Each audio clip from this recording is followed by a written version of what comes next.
Hey guys, and I am back in class, and this is a really short one, and it is the important dates of ancestral communing. When you're communing with the ancestors, we do have important dates like any other religion in the world. October 31st is our end of year. Like, consider it at like December 31st. Okay, it's our end of year.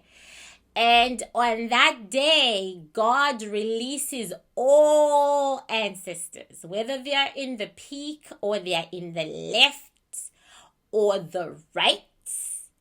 God releases them all onto this earth for just one day so that you can commune with them directly and they can check things out, and the baddies can do bad things and the pickpockets can pickpocket.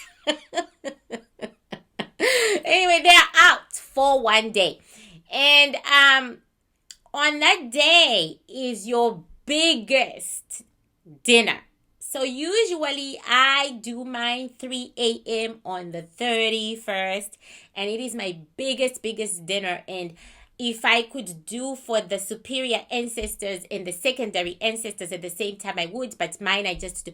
Yes, because there is a hierarchy in ancestors, and I forgot to mention that in my last video. I'll mention it in this video. There is a hierarchy.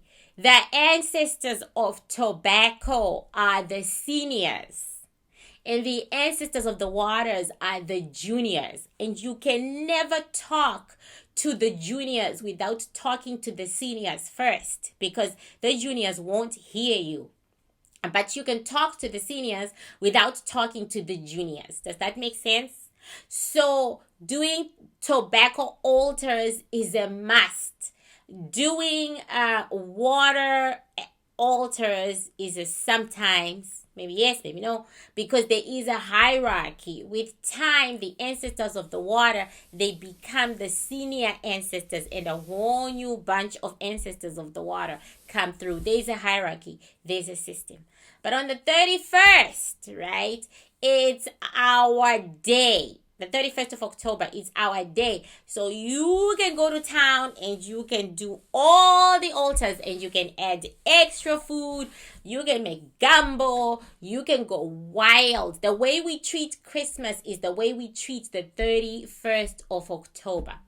And on the 31st of October, it's you who's going to be giving a report of your life to your ancestors. I have written booklets. I feel like I've said this somewhere else. So maybe this is repeat information, right? But anyway, I feel like I've said this somewhere else in one of the videos, but it doesn't matter. The thing is, I've written booklets, okay? I have written, and basically what you're doing is putting your ancestors on trial, right? You are saying to them, why didn't you help me with this? Why didn't you help me with that? Why didn't you help me with this? And I have gone to town. Oh yes, that time when I stabbed my toe. What the frick were you thinking? So, because you have got to put everything, your year in review. You've got to put everything that hurt your feelings, everything that disappointed you, everything that made you cry, everything that made you happy. And then you're going to ask for what you want for the whole year that is coming, right? You're going to ask for what you want. And I have also written a booklet about that too, like a booklet of what I want. You are going to put everything, okay, that you got, okay, into October 31st. And then you're going to thank your ancestors. Then you're going to close the meeting. We call it the closing of the meeting. When you go, ooh, right? Close the meeting. And now you can no longer do any ancestral communing from November 1 to November 30. I swear to God, I've said this before. Okay. If I haven't, I'll check my videos. And if I really haven't, I will download this.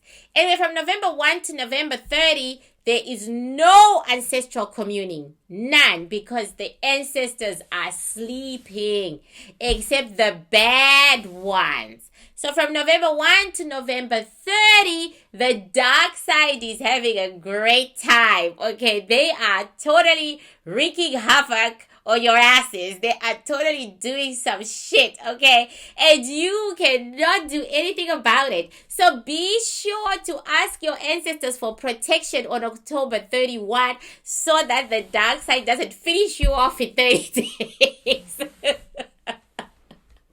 They'll finish you off, okay? In South Africa, people run indoors in Cape Town at 12 midnight because the dark side is so brazen. It's out there at 12 midnight. But anyway, the point is, you are banned from ancestral communing because the ancestors are resting. They are resting from November 1 to November 30. You can't do anything ancestral, so find yourself something else to do, because the rhythm of people like us is that we want to continue doing stuff. Find yourself something to do. And then December 1, you do another huge ancestral commune dinner. Then after that, you can carry on as you please. Okay? Okay. And is there any way you can protect yourself from the dark side doing the shenanigans? Well, hopefully you were busy asking for the right things from your ancestors before the dark side was let loose on us November 1 to November 30. So hopefully you're all set. But if you are feeling some type of way, you're going to take tobacco baths. Yes, you know that tobacco that you were using on the altar? You're going to take tobacco baths. But that's the last thing you do every night. Just before you go to bed, you take a bath in tobacco, and you have to wash your hair as well. You just sprinkle some tobacco in the bathtub. Don't go crazy. Okay. And then you take a bath. The tobacco is a protection for the child who put it on the altar. That's you, right? And your kids, if you have kids too and you want to protect them, you do that too. You just put it in the bath, and then you take a bath. It keeps the baddies away from you. You don't have to do it all the time. You can do it once a week. You can do it twice a week, depending on how you are feeling about yourself. But that'll protect you until the ancestors are back in their realms again. Okay, so remember those dates. October 31st is a sacred day for those of us whose religions are elementally based. Because our religion is elementally based. And it's about our souls too, right? So yeah, remember that October 31st, no matter, the South Americans call it the Day of the Dead. The Western world calls it Halloween. We call it last day of the year. Okay? October 31st is last day of the year. And as spiritual people, we start our year November 1st. We close our year October 31st, and we start our year November 1st. And I was born October 25, so I'm very pleased to close off my year October 31st. Then I can take a review of what I did that whole year. I love that. So we just call it last day of the year. If we, the Bantus, were in charge of the world's calendar, that would be the last day of the year, and November would be the first month of the new year. So basically, we'd have it 10 months only. Not really. Oh, I'm confused now. I failed math. Okay, guys. It was... Okay, I hope I haven't said this before, but it is important that you guys know and you guys prepare for it. So, okay. Bye.